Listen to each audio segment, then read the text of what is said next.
بسم اللہ الرحمن الرحیم،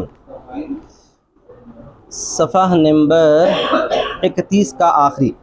وَأَمَّا الْمُقْتَضَى فَهُوَ زِيَادَةٌ عَلَى النَّصِّ، اور بہرحال مقتضا تو وہ نص پر زیادتی ہے۔ لا يتحقق معنى النص الا به، کہ نہیں ثابت ہوں گے نص کے معنی مگر اس سے۔ متعلقات نصوص کا بیان چل رہا تو عبارت النص، اشارت النص بیان کیا گیا۔ اب اس کے بعد جو ہے دلالت النص کا بھی ذکر آ چکا ہے، 3 ہو گئے۔ اب ہے مقتضا النص۔ مقتضا النص کا مطلب یہ ہوتا ہے کہ عبارت کے اندر کچھ ایسا اضافہ لازم ہے یا ضروری ہے کہ بغیر اس اضافے کو نکلے کے عبارت صحیح نہیں ہو سکتی، اس کو بولتے ہیں مقتضا النص۔ اس کی ایک مثال ہے، میں پوچھا تم کو کیا نام ہے؟ محمد اسید، تو محمد اسید بولے نو خالد، یہ محمد اسید مکمل جملہ نہیں ہے، ایک لفظ ہے۔ یہاں پہ عبارت نکالنا پڑتا ہے کہ میرا نام محمد اسید ہے۔ کیا ہے؟ محمد اسید۔ اور بولتے نہیں، مگر ایسا نہیں بولتے کیونکہ آدمی کو جو ہے مختصر کلام کرنے کی عادت ہوتی ہے۔ کیا ہوتی ہے؟ جیسے کوئی آدمی بولا انتی طالق، اپنی بیوی کو تو طلاق والی ہے، دیکھا گیا تو وہ جملہ ہی غلط ہے۔ کیوں؟ انہیں شادی والی ہے، طلاق والی تھوڑی ہے۔ انہیں کیا ہے؟ متزوجہ ہے نا بھائی، مگر وہاں پہ کیا نکالنا پڑتا ہے کہ میں نے تجھے طلاق دے دی، اب تو طلاق والی ہے، تو قد طلقت کی نکالنا پڑتا ہے، طلقت کی۔ یہ ہے مقتضا النص۔ یہ مثال آپ سے ذکر کی گئی تاکہ آپ سمجھ سکیں۔ تو وہ نص پر زیادتی ہے، ثابت نہیں ہوتے ہیں نص کے معنی مگر اسی کے ساتھ۔ کأن النص اقتضا ہو، گویا کہ نص نے اس کا تقاضا کیا ہے، لیصح فی نفسہ، معنی ہو تاکہ صحیح ہو جائے اس بذات خود اس کے معنی، تاکہ اس کے معنی صحیح ہو جائے۔ جیسے اس کی مثال وہی جو میں بھی دیا، مثال فی شرعیات، شرعیات میں اس کی مثال ہے قول انت طالق، اس کا قول تو طلاق والی ہے۔ کس کو بول رہا؟ بیوی کو بول رہا۔ بیوی طلاق والی کیسے رہتی؟ بیوی تو شادی والی ہے، بیوی تو شادی والی۔ فإن هذا نعت المرأة، یہ اصل میں کیا ہے؟ عورت کی صفت ہے۔ الا ان النعت يقتضي المصدر، مگر یہ کہ نعت جو مصدر کا تقاضا کرتی ہے۔ نعت کیا ہے؟ صفت کیا تقاضا کرتی ہے؟ مصدر کا تقاضا کرتی ہے۔ فكأن المصدر موجود بطریق الاقتضاء، گویا کہ مصدر موجود ہے اقتضاء کے طریقے پر، تقاضا کرنے کے طریقے پر، تو مصدر وہاں نکالنا پڑتا، مصدر نکالنا پڑتا۔ مصدر مطلب فعل نکالو آپ جو مصدر سے بنتا ہے۔ وَإِذَا قَالَ، اب یہاں پر اس کی مثالیں آ رہی ہیں۔ اور جب کہا اعتق عبدک عنی بألف درہم، اعتق نہیں اعتق، کیا ہے؟ اعتق، اعتق یعتق سے اعتق عبدک، تو آزاد کر تیرے غلام کو میری جانب سے 1000 درہم کے بدلے۔ کیا بولا؟ 1000 کے بدلے۔ تو یہاں پر اگر انہیں بول دیا کہ میں نے آزاد کر دیا، تو یہ اقتضاء النص کے طریقے پر یہ بے مانی جائے گی، اقتضاء النص کے طریقے پر بے مانی جائے گی، کیونکہ الف درہم کا جو لفظ ہے وہ بتا رہا ہے کہ تو اپنے غلام کو مجھے 1000 کی درہم میں بیچ دے۔ تو اس نے بولا کہ میں نے بیچ دیا، پھر اس کے بعد جو ہے اس غلام کو میری جانب سے وکیل بن کر آزاد کر دے، میری جانب سے آزاد کر دے۔ تو یہاں پر جو ہے اقتضاء النص کے طریقے پر بے اور وکالت ہے۔ یہ سمجھ میں آ گیا؟ اقتضاء النص کے طریقے پر یہ بے اور وکالت۔ فقال، تو اس نے کہا تو اپنے غلام کو آزاد کر دے میری جانب سے 1000 کے بدلے، 1000 درہم کے بدلے۔ تو اس نے کہا میں نے آزاد کر دیا۔ یقول عتق عن العامری، تو آزادی کس کی جانب سے ہوگی بھائی؟ عامر کی جانب سے ہوگی جو کہ خریدار بن چکا ہے۔ فیجب علیہ الالف، تو اس پر کیا ہے؟ 1000 واجب ہوں گے۔ ولو کان العامر نوى به الکفارۃ، اگر حکم دینے والے نے اس سے کفارے کا ارادہ کیا تھا، کفارہ بھی صحیح ہے اس کا، اس کی کفارے کی نیت بھی صحیح ہے۔ مثال کی طور وہ نے بیوی سے زیار کر چکا تھا یا کسی کا قدر خطا ہو چکا تھا اس سے، تو انہیں کفارہ دینا چاہ رہا اسی غلام سے، تو کفارہ بھی ادا ہو جائے گا، کیونکہ یہ اقتضاء النص کے طریقے پر بے ہے۔ بے سے جب بے ہو گیا تو ملکیت آ گئی، پھر اس کے بعد وکالت ہے، پھر اس کے بعد کیا ہے؟ وکالت ہے۔ وکیل بن کر آزاد کر دو بول رہا، وکیل بن کر انہیں آزاد کر دیا، یہ پوری تفصیل آتی ہے۔ یقع عما نوى، تو واقع ہوتا ہے وہ جو اس نے نیت کیا۔ وذالک، وہ کیوں؟ وہ اس لیے ہے کہ لأن قوله اعتقه عنی بألف درہم، کہ اس لیے کہ اس کا قول تو اس کو آزاد کر دے میری جانب سے 1000 درہم کے بدلے، یقتضی معنی قولی بِعْهُ عنی بألف، یہ تقاضا کرتا ہے اس کا قول بِعْهُ عنی بألف کا۔ کس کا تقاضا کرتا ہے؟ یہ بیچ دو اس کو مجھ کو، بیچو اس کو مجھ سے، مجھ کو مطلب اس کو مجھے بیچ دو، اس کو مجھے بیچ دو 1000 درہم کے بدلے، ٹھیک ہے۔ ثم کن وکیل ہی بالاعتاق، پھر تم میرے وکیل بن جاؤ آزاد کرنے کے سلسلے میں. فَآتِقْهُ تو اس کو آزاد کر دو. یہ ہے پورا جملہ. اصل جملہ کیا ہے یہاں؟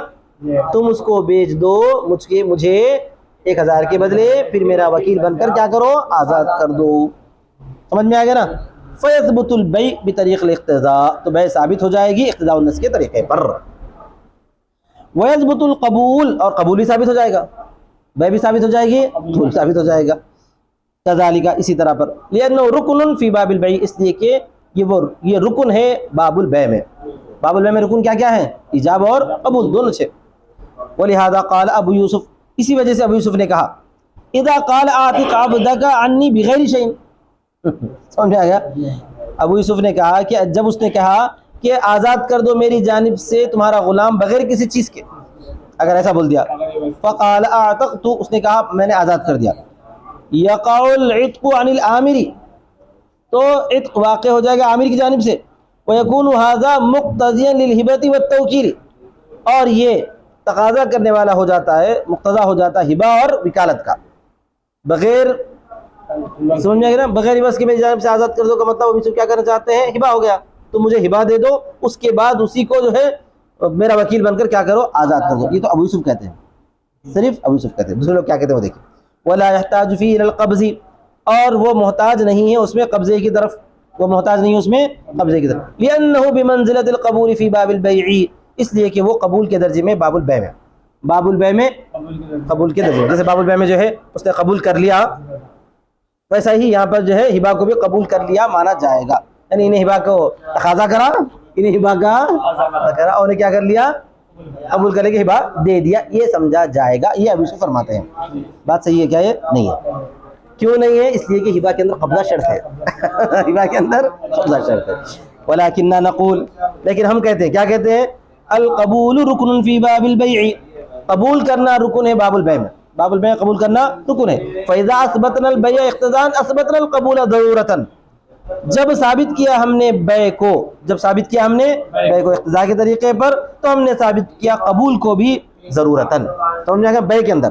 لیکن بخلاف القبض برخلاف قبضے کے فی باب البیع فی باب الہبہ سوری ہبہ کے باب میں فإنه ليس برکن فی الہبہ اس لیے کہ وہ ہبہ میں رکن نہیں ہے، اس لیے کہ وہ ہبہ میں قبضہ رکن نہیں ہے.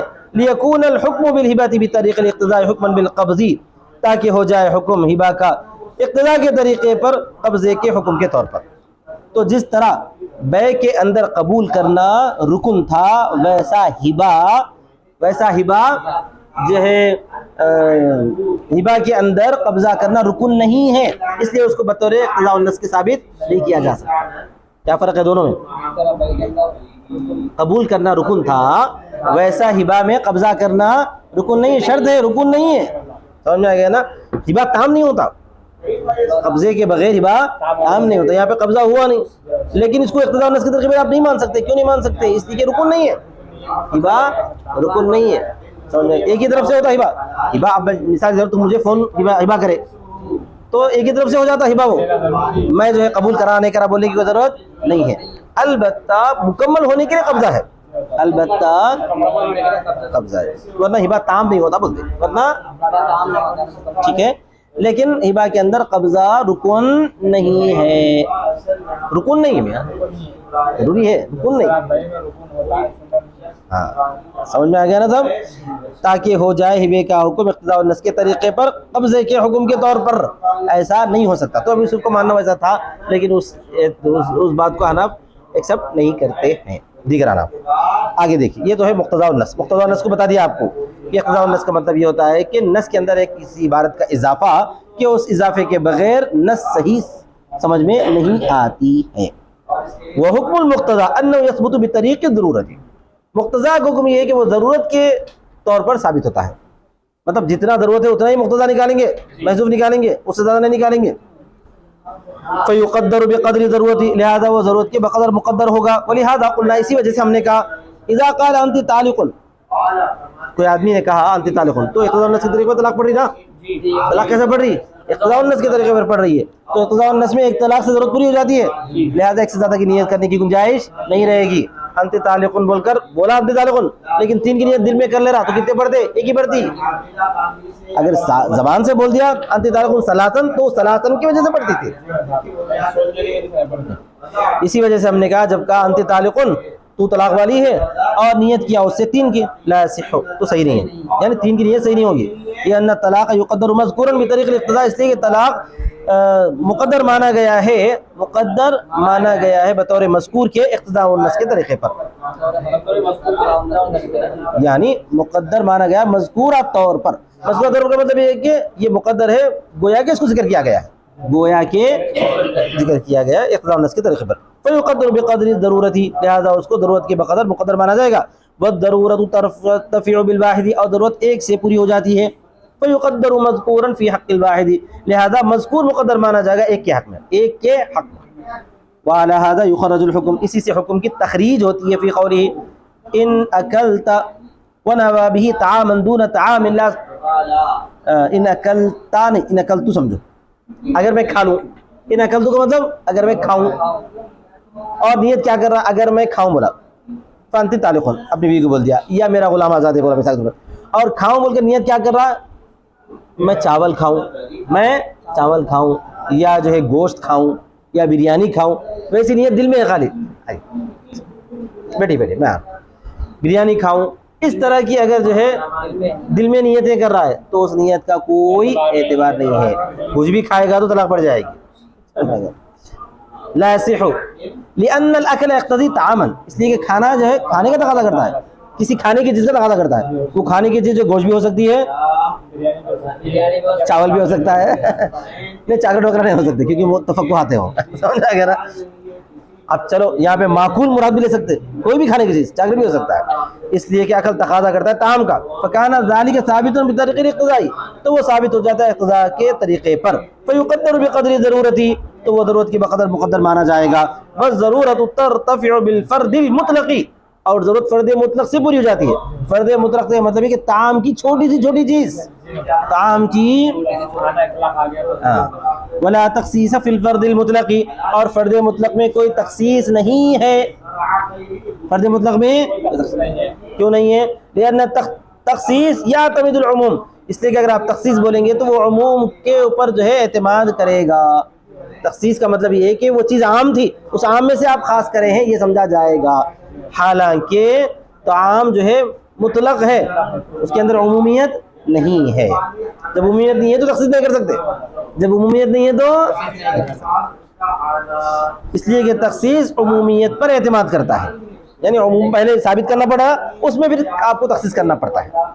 ٹھیک ہے. اور ایک مسئلہ، وَلَوْ قَالَ بَعْدَ الدُّخُولِ اعْتَدِّ وَنَوَى بِهِ الطَّلَاقَ فَيَقَعُ الطَّلَاقُ اقْتِضَاءً، اور اگر کہا دخول کے بعد اعتدی تو عدت شمار کر لے، کیا بول رہا؟